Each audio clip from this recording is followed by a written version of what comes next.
it was an exhibition game, but it was fierce. I mean, every time Larry walked on that court, man, it was fierce as could be. And so he was rolling and rocking, and the place was just jumping, and the scoreboard was bouncing, and it's an exhibition game, and I had just come from 6 years with Donald Sterling and the Clippers, and I'm saying, oh my gosh, and I could hear the fans chanting, and so I go up to Larry, and I say, hey, Larry, I hear the fans, but I can't make it out. Are they chanting Jerry, Jerry, Jerry? And he looked at me with this enraged look, and he said, no, they're chanting my name, and you better get used to that. And then he turned and banked in a three. I mean, he was incredible. The single greatest player I ever played with, by far. The greatest I played against was Kareem, by far, not even close. But Larry Bird, and as great a player as he was an even better human being. And to be able to know someone, as special as that. But when you're on a championship team, and I've been lucky, I was on championship teams and all through elementary school, high school, college, NBA. Those teams you never forget. They change your lives forever, and they become your best friends. And then I've been on some of the worst teams in history too. And even though the guys were super nice, it's just not the same. That being part of the championship team.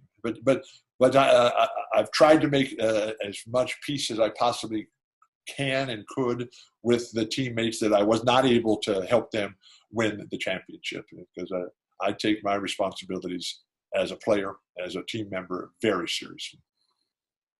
And I just hate to have let people down. From a pure basketball standpoint, what was the most fun about playing with Larry? Just as a basketball. Yeah. So this, Bob, goes to your one takeaway from John Wooden. There's no one thing. It's endless. But the thing that really,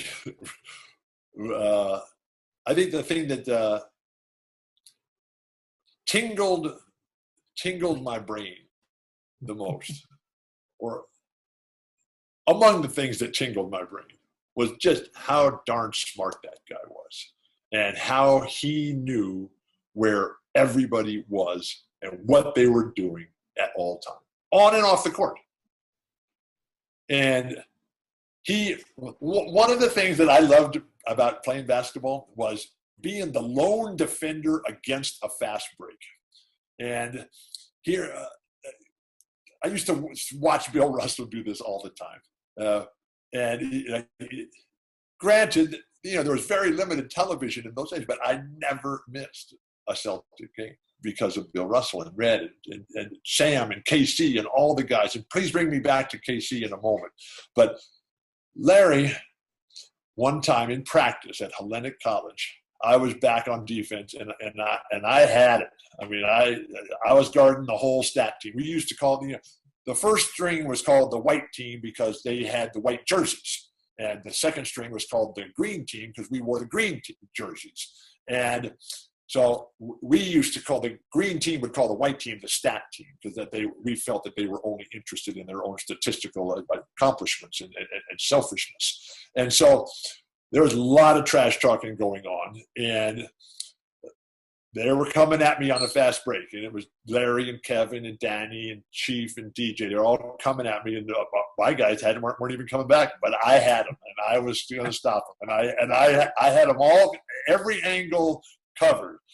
And then the ball came to Larry, and I knew I had him, and I was going to send it back the other way. We were going to have that advantage coming back up the court, and Larry found a guy that I had lost. And man, I was just so mad because I had him smothered, I had him covered, and he somehow found a way out of it and got it to a guy who I had lost track of, and they were able to score and turn it. I had to take it out of bounds as opposed to send it back and start the fast break the other way.